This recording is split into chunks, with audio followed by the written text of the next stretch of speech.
Have you ever heard a slight ringing in your ears? Approximately 30% of people experience some form of tinnitus at some point in their life. But what if there was another explanation? What if that explanation was unexplainable? Today's reading is Ticci Toby by Kastoway.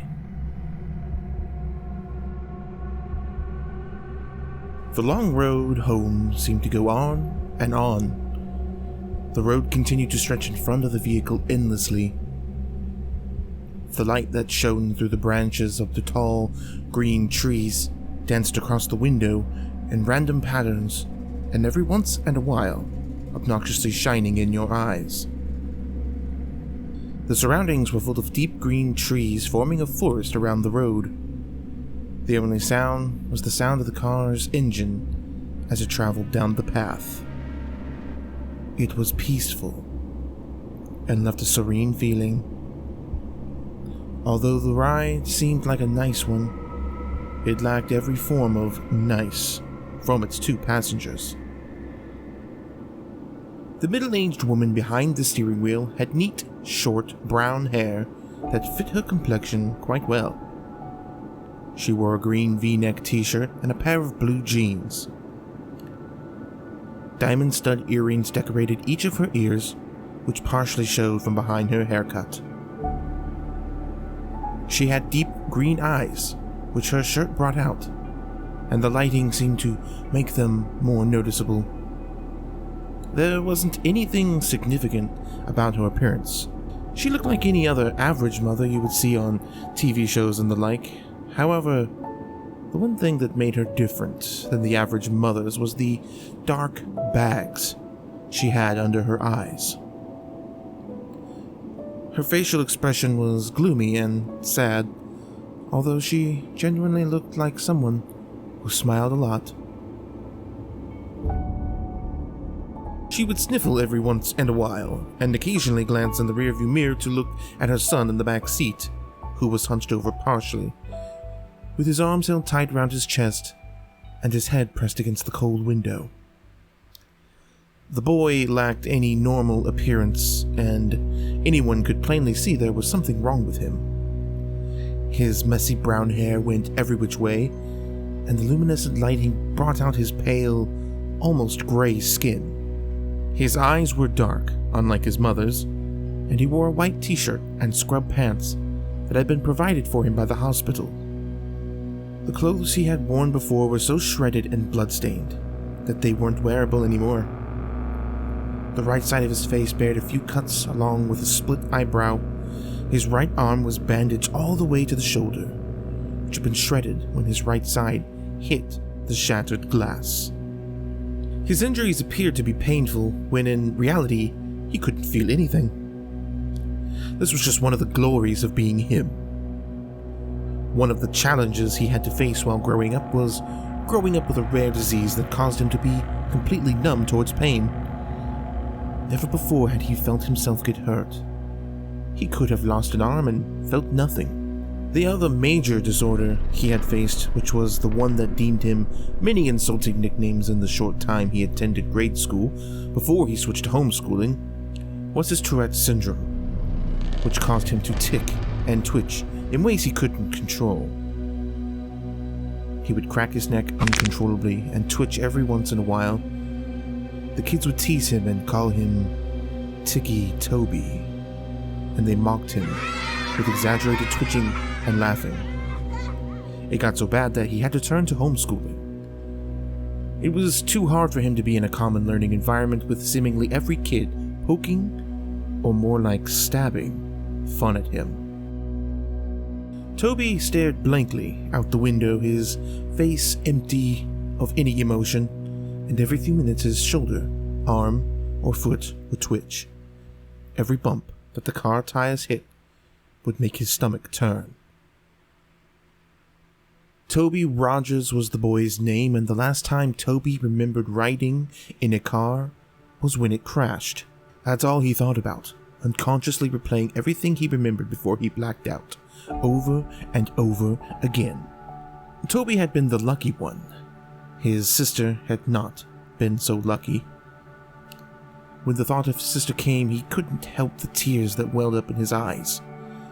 The horrible memories replayed in his mind, her screaming that had cut off when the front of the car was smashed in. It all went blank for a moment before Toby opened his eyes to see his sister's body. Her forehead pierced with glass shards, her hips and legs crushed under the force of the steering wheel, and her torso pushed in from the too late inflated airbag. That was the last thing he had seen of his dear, older sister.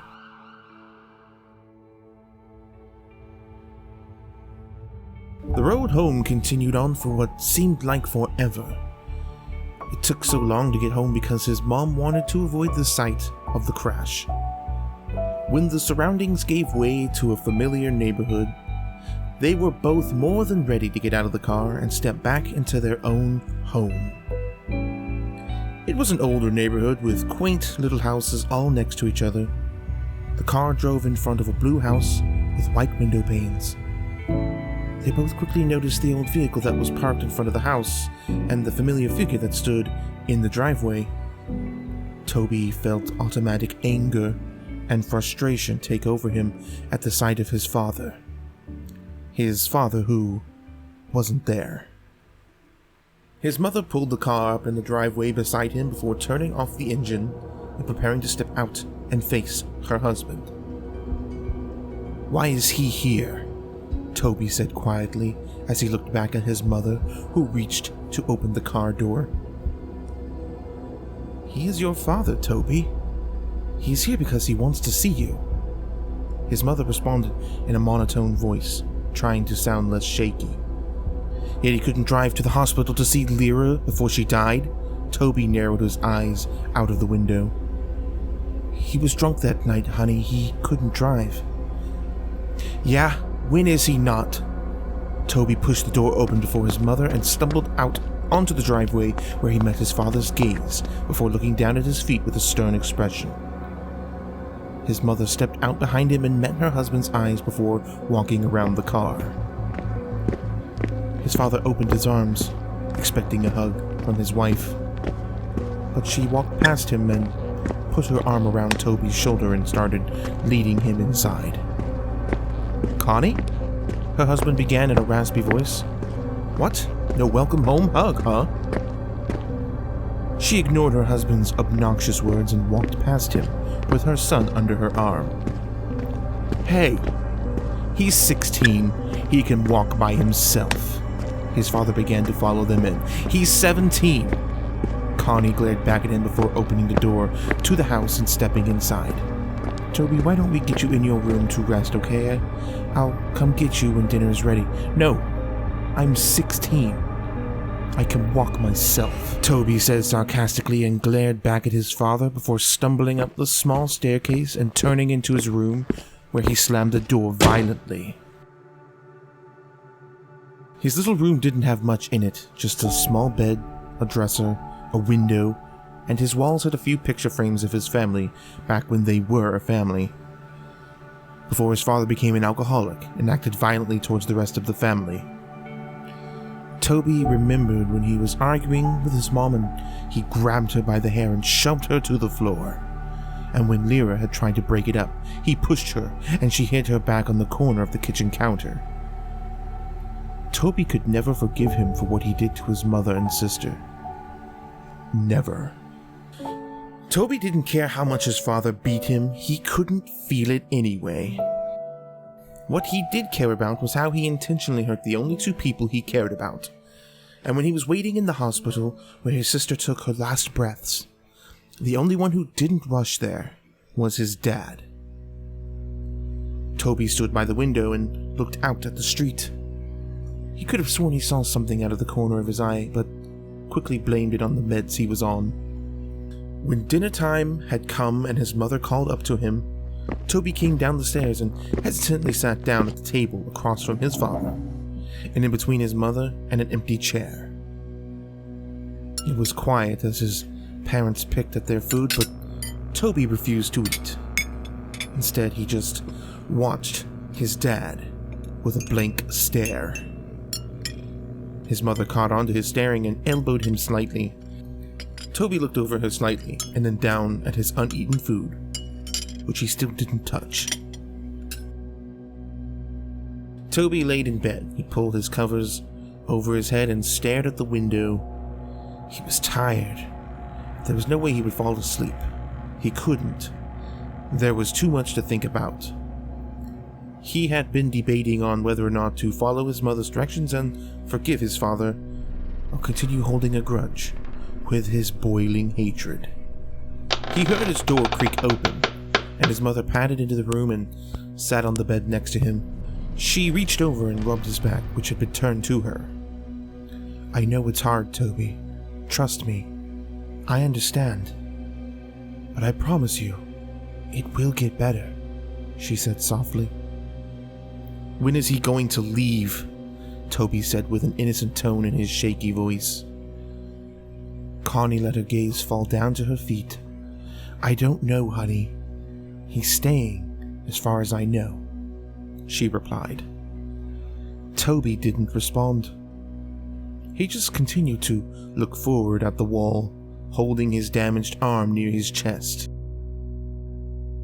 After a few minutes of silence, his mother sighed before she leaned in to kiss his cheek and stood up to walk out of the room. "Good night," she said as she closed the door. The hours passed slowly, and Toby couldn't quit tossing and turning. Every time he let his imagination take over, he heard the screeching of tires, the screaming of his sister, and he would uncontrollably jerk in bed. He threw off his covers, and lying on his back, he pulled his pillow over his face and cried into it. He could hear his own pitiful weeping. He would have been screaming and crying if he didn't press his pillow over his face. After a few seconds, he threw the pillow off his face and sat up, hunched over, holding his head and breathing roughly, tears streaming from his eyes. He couldn't help but cry. He tried to keep it in, but he couldn't stop the whining and whimpering as he sat there shaking. He inhaled before he stood up and walked around his bed to the window and peered out, taking deep breaths, trying to calm down.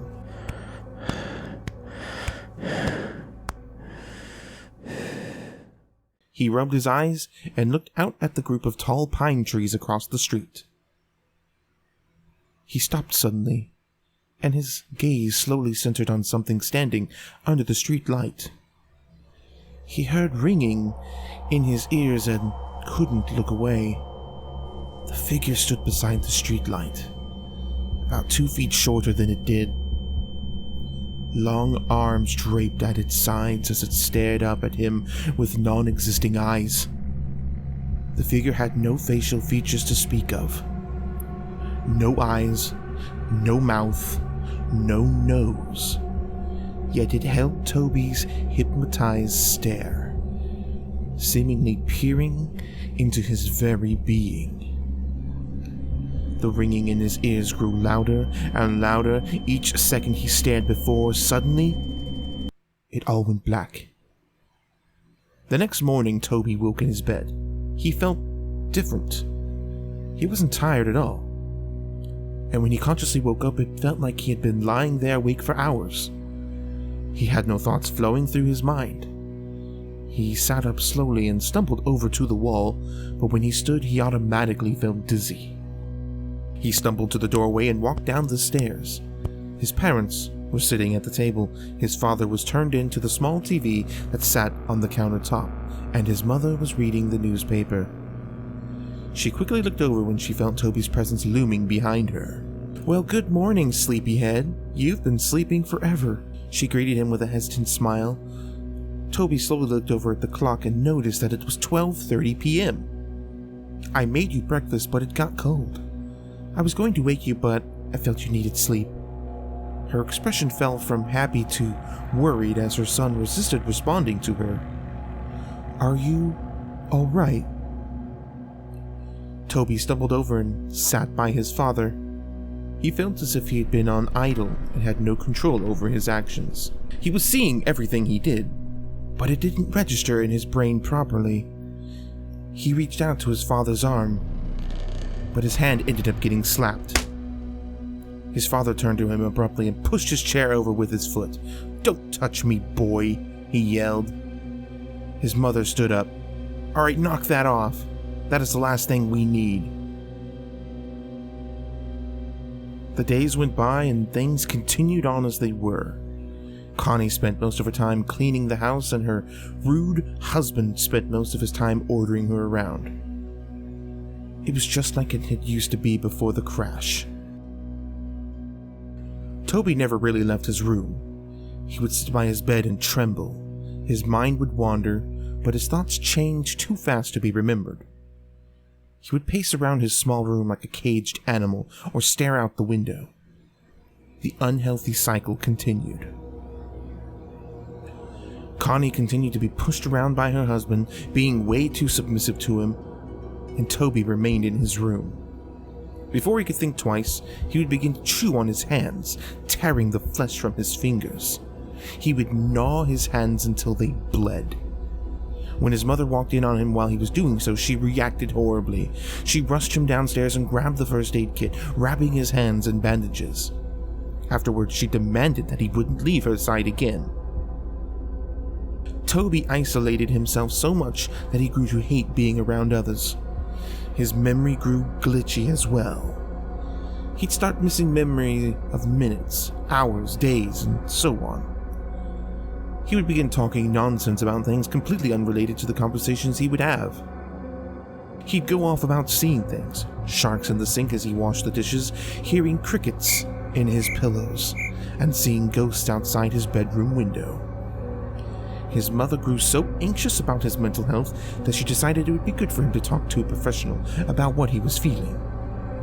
Connie walked Toby into the building, holding his hand and guiding him in. She walked him up to the front desk and began talking to the lady who sat behind it. "Mrs. Rogers?" the lady asked. "Yes, that's me," Connie nodded. "We're here to see Dr. Oliver. I'm here with Toby Rogers." "Yes, right this way." The lady stood and led them down a long hallway. Toby looked at the framed artwork down the halls and tuned in to the sound of the lady's high heels on the hardwood floor. She opened the door to a room with a table and 2 chairs. "If we can get him to sit in here for a few minutes, I'll get the doctor." She smiled and held the door open. Toby stumbled into the room and sat down at the table. He looked over at his mother and the lady before the door slowly shut behind them. He looked around the room before he held up his tightly bandaged hands and began to bite at the bandages to unwrap his hands. But he was interrupted as the door swung open and a young woman in black and spotted dress with light blonde hair stepped in, holding a clipboard and a pen. "Toby?" she asked with a smile. Toby looked up at her and nodded. "Nice to meet you, Toby. My name is Dr. Oliver."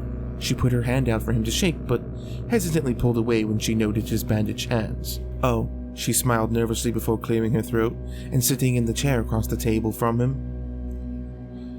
"So I'm going to ask you a few questions. Try to answer them as honestly as possible, okay?" She placed her clipboard down on the table. Toby nodded slowly and held his restrained hands in his lap. "How old are you, Toby?" 17, he responded quietly. She wrote that down on the paper that was clipped to the clipboard.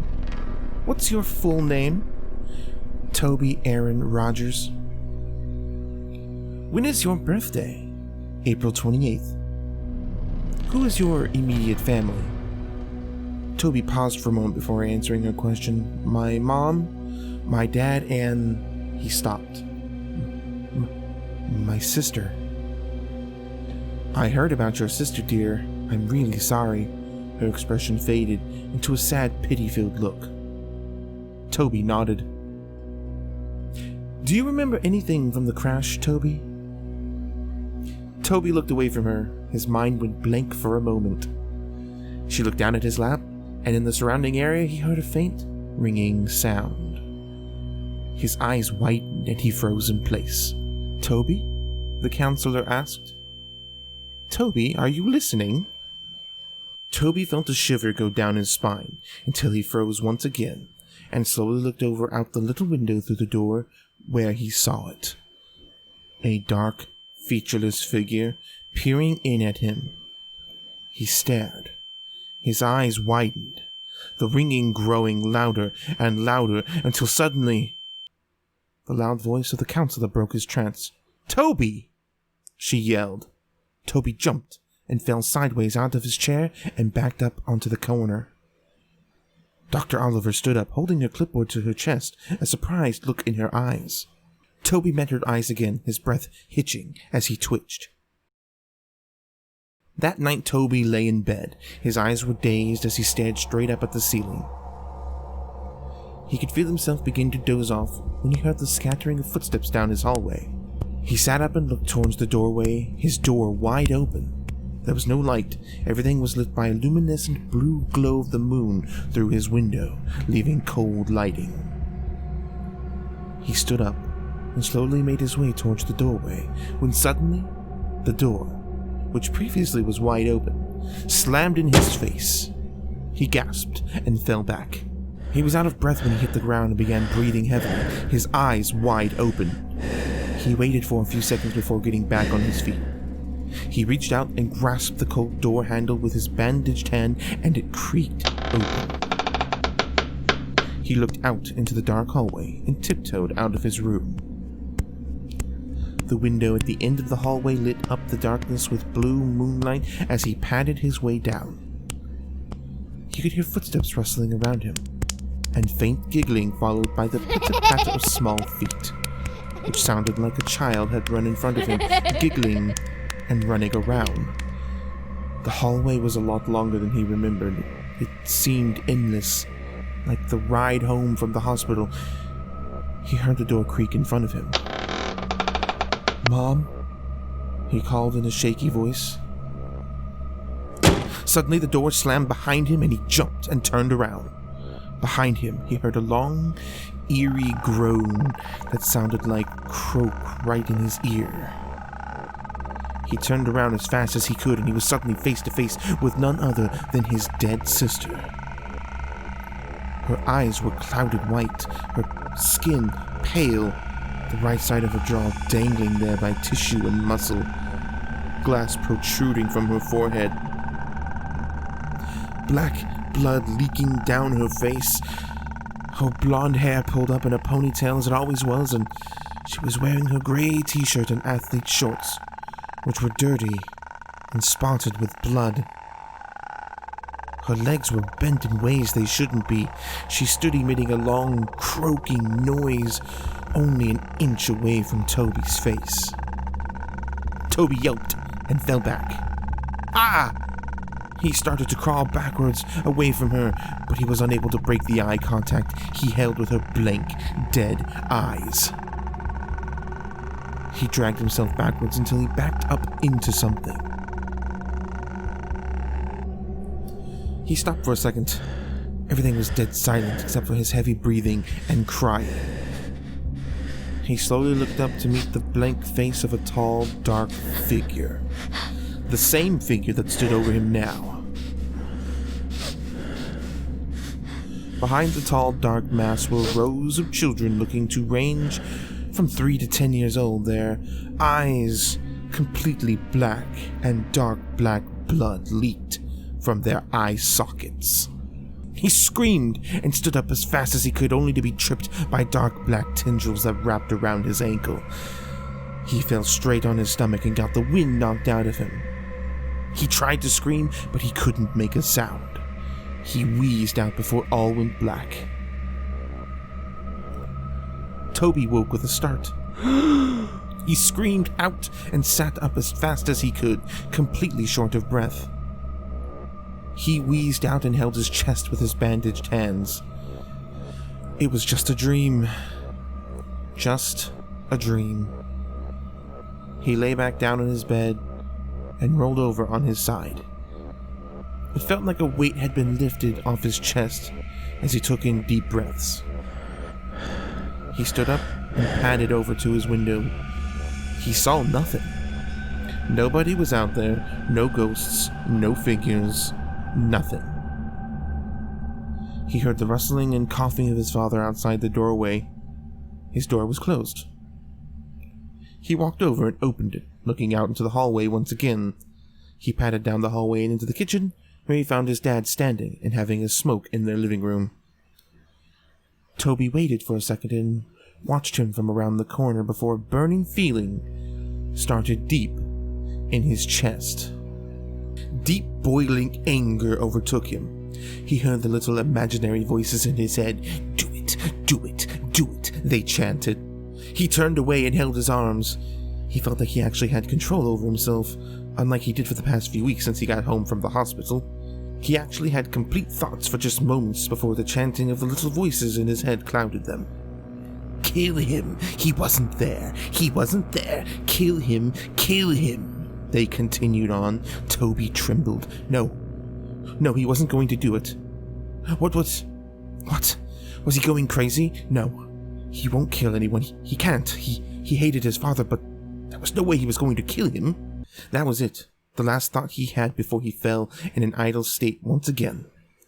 The influence of the voices in his head was just too much. He began to silently walk up behind his father. He reached over the counter to the knife in the case. He gripped it in his hand. He felt the sensation take over his chest. He let out a snicker.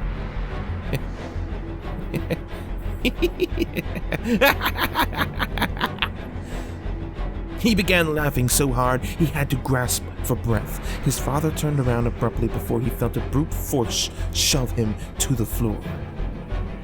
He grunted as the air was knocked out of him. "Toby, what are you doing?" He went to sit up and put his arms out in front of him in self-defense, but before he knew it, Toby was on top of him. He went to grab his neck, but his father reached out and blocked his hand by grabbing onto his wrist. "Stop! Get off of me, you little fucker!" he yelled, and with his other hand he threw an off-center punch towards Toby's shoulder. But he did not stop. The look in Toby's eyes was not sane. It looked as if a demon had taken control of him. He yelled back and went to stab the knife into his father's chest, but his father blocked him and grabbed onto his wrist once again. He shoved him back, but Toby kicked his feet out in front of him and landed a hard blow straight to his father's face. His father recoiled and pulled his arms away to cuff his face, but Toby got back up and drove the knife straight into his shoulder. His father let out a loud cry and went to pull the knife out, but before he could, Toby threw his fist straight into his face. He began to pound his fists into his head, laughing and wheezing. He cracked his neck and grabbed the knife and ripped it out of his father's shoulder. He drove it deep into his dad's chest and repeatedly stabbed into his torso, blood spilling out and getting splattered everywhere. He did not stop until his father's body went still. He threw the knife over to the side and leaned over his body, coughing and panting. He stared at his father's smashed-in face and sat there, twitching, until a loud scream broke the silence. He looked over to see his mother standing a few feet away, covering her mouth, tears streaming down her face. "Toby!" she screamed. "Why did you do that?" she cried. "Why?" she screamed. Toby stood up and began to back away from his father's bloody corpse. He began to back out of the kitchen. He looked down at the blood-soaked bandages on his hands, and looked up at his mother one last time before he turned and ran out of the house. He ran into the garage and slammed his hand against the control panel on the wall and pushed the button to open the garage door. Before he ran out, he noticed his father's hatchets, which had been hanging on the tool rack above the table full of jars, filled to the brim with old rusted nails and screws. One of the hatchets was new. It had a bright orange handle and a shiny blade, and the other was old with a wooden handle and an old dull blade. He grabbed both and looked down at the table, and he saw a box of matches, and under the table was a red gasoline tank.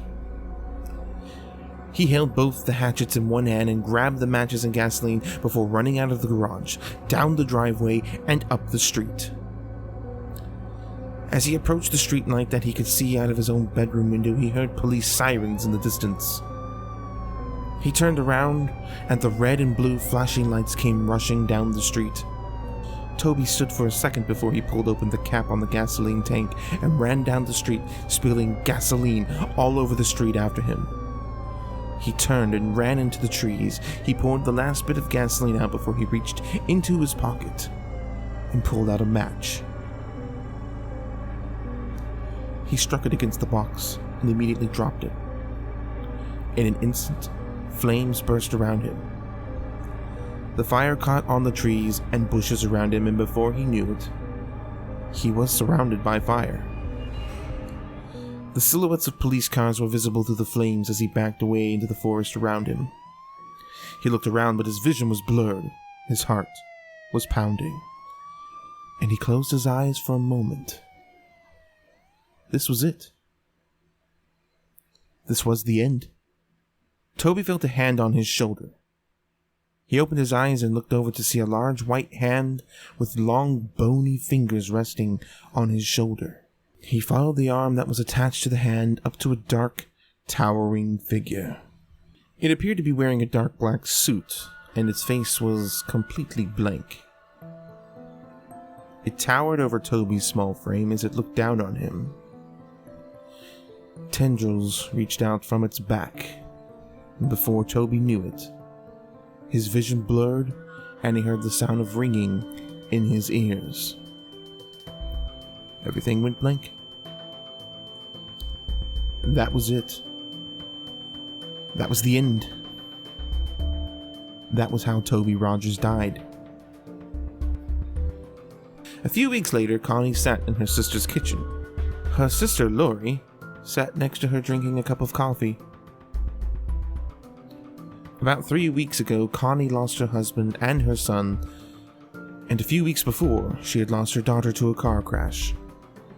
Since then, she moved in with her sister. The police were keeping her busy. They had just finished cleaning up the case, and the story had been released 2 weeks ago. The focus of the world seemed to have shifted to completely new stories. Lori switched the TV on to a news broadcast. On the TV, the news reporter began introducing the new headline. "We have breaking news. Last night there have been reports of a murder of 4 individuals. There were no suspects yet, but the victims were a group of middle-aged school kids who had been out in the woods late last night. The kids had been bludgeoned and stabbed to death. The investigators have discovered a weapon at the crime scene.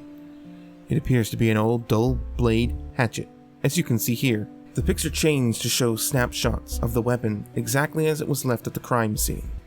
The investigators have pulled the name of a possible suspect, Toby Rogers, a 17-year-old boy who stabbed his father to death a few weeks ago and tried to cover up his escape by setting a fire in the streets and forest area around the neighborhood. Although they believe the young boy had died in the fire, investigators suspect Rogers might still be alive, due to the fact that his body was never found.